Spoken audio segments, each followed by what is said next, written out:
안녕하세요. 화탁지 명리심리TV의 화탁지입니다. 좀 오랜만에 인사드리는 것 같네요. 네. 이제, 9월이 날짜상으로는 15일이 지났지만, 사실은 이제 10월 경술월이, 10월 8일, 이 백로부터, 사실은 경술월이 시작되기 때문에, 아직은 기유월이 꽤 남았지만, 이제 미리 한다는 차원에서 오늘은 이민년의 경술월의 관계를 한번 설명을 드리려고 합니다. 자, 일단 천간은 천간끼리, 지지는 지지끼리 이렇게 보는 거면은 경금하고 임수의 관계는 금수쌍청이라고 해서 금은 사실 금과 수가 적절히 조화를 이룰 때는 서로를 맑게 해준다. 이런 얘기입니다. 경금은 임수가 물론 식신이라 금생수돼서 빠져나가는 것도 있기는 하지만 또 임수가 경금에 그 조금 이렇게 금을 물로 씻겨주면서 사실은 금은요 지나친 열이나 토에 매몰이 돼버리면은 금의 그 기운을 제대로 못 씁니다. 그래서 사실은 금은 물로 적절히 이 그 겉을 좀 닦아줘야 빛이 나기도 하고 또 갈라지지 않고 또 불에 대한 어떤 그것도 강해지기 때문에 물하고 금의 관계는 금수쌍청의 관계다. 그러니 이 경금이 임수 올해 이민년에 임수를 맞아서 훨씬 더 단단해지면서 세진다, 강해진다. 이렇게 생각하시면 돼요. 그러니까 뭐 본인의 금이 자 목일간에게는요 금이 관이죠. 관성이고 자 화일간에게는 재성이고요.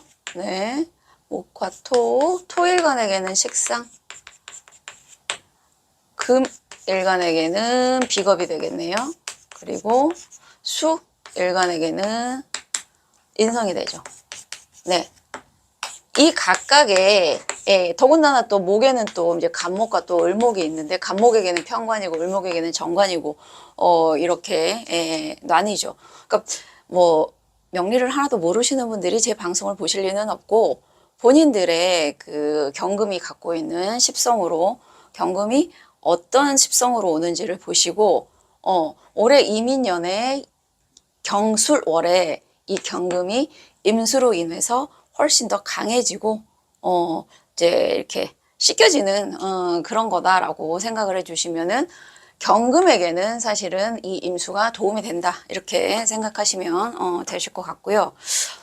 근데 이제 때에 따라서는 이거는 되게 노멀한 보편성을 지닌 그런 거기 때문에 모든 사람에게 똑같이 오지는 않습니다. 우리가 이제 봄, 여름, 가을, 겨울이 있지만 또 어떤 분들은 봄이 다 좋다고 할 수 없는 게 이 사람의 사주에서 이 봄이 또 본인에게 불리한 계절로 작용하시는 분들도 있어요. 그래서 모든 분들이 코로나에 힘들었던 거 아니고 코로나에 또 그 마스크 회사 같은 경우에는 오히려 그 기회를 그 위기를 본인들의 기회로 삼은 그런 것도 있기 때문에 만약에 이런 관계가 형성되지 않는 분들은 아마도 이 뭐 경금이 너무 많아서 이게 되면 그러니까 수하고 금의 관계는 금이 너무 많아 버린다. 그러면은 이 그 수가 탁해진다. 이렇게 되고요. 자, 수에 비해서 금이 작다. 수가 더 많다. 그러면 이제 금이 금침, 네, 금이 물에 가라앉는다. 이렇게 되는 거죠.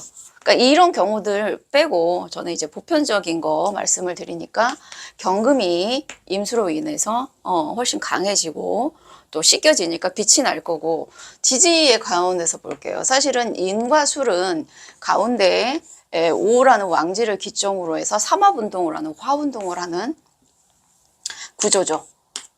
그러니까 사실은 우리가 인월부터 입춘부터 2월부터 시작을 해서 농사를 짓는 그 절기로 명리학이 사실은 절기학이기 때문에 인월부터 시작해서 사실은 농사는 술월에 마무리가 되는 거죠. 원래 이제 명리에 그 생명을 키우고 그러니까 곡식이든 생명이든 그거를 씨앗을 심어서 또는 이제 이게 땅에서 올라와서 자라고 열매 맺고 추수하고 그리고 마지막은 수월에 다 끝나요. 모든 지상에 있는 어떤 활동들의 수월에는 다 끝납니다. 하지만 명리가 아무리 절기하기로 해도 이 곡식은 수월에 끝나지만 해, 축, 겨울도 인간은 살아야 되고 또 산업사회가 되고 도시화가 되면 네, 수월에 끝났다고 우리 아무 일 하지 않잖아요. 네, 이게 이제 물론 이제 그러면 절기학하고 이 도시사회, 도시생활이랑 상관이 없지 않냐 이렇게 생각하실 수도 있는데 인간이라는 이 생명체 자체가 이런 절기의 영향을 받기 때문에 사실은 필요하고요. 또 수의 기운을 더 써야 되는 어떤 사주 명식을 가지신 분도 분명히 있기 때문에 그래서 어떤 분들은 그러면 수월이 올해 이민년의 끝은 수월이냐 이렇게 생각하시는 분도 있어요. 잘 생각해 보세요. 추수가 끝나면 자 추수가 끝나고 수월에 이 곡식을 저장하고 나면 사실은 이 이민년보다는 이제 해 자축은 뭘 생각해야 내년 농사를 생각해야 될 때예요. 내년 농사 개묘월을 생각해야 되는 시점이기는 하죠. 근데 이제 겨울에 농사를 다 끝내고 겨울에 이제 방에 모였어 가족들이.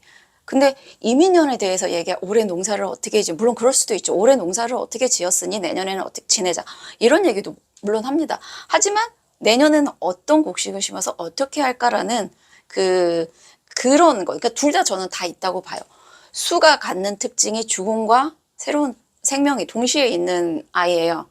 수라는 오행이 죽음과 탄생이 동시에 있는 아이이기 때문에 이 해자축 3개월은 올해 했었던 거를 다시 반추하고 이걸 내년에는 어떻게 좀 잘해볼까 하는 시기다 라고 생각해요. 그래서 어떤 분들은 이민년은 수월에 끝나는 거 아니냐 저는 그렇게 생각하지 않습니다. 이제 걸쳐 있게 되겠죠.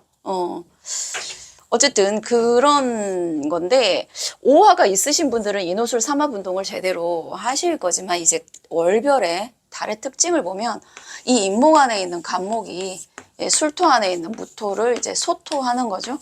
그러니까 술토는 사실은 토의 기운이 조금 약해지는 시기예요.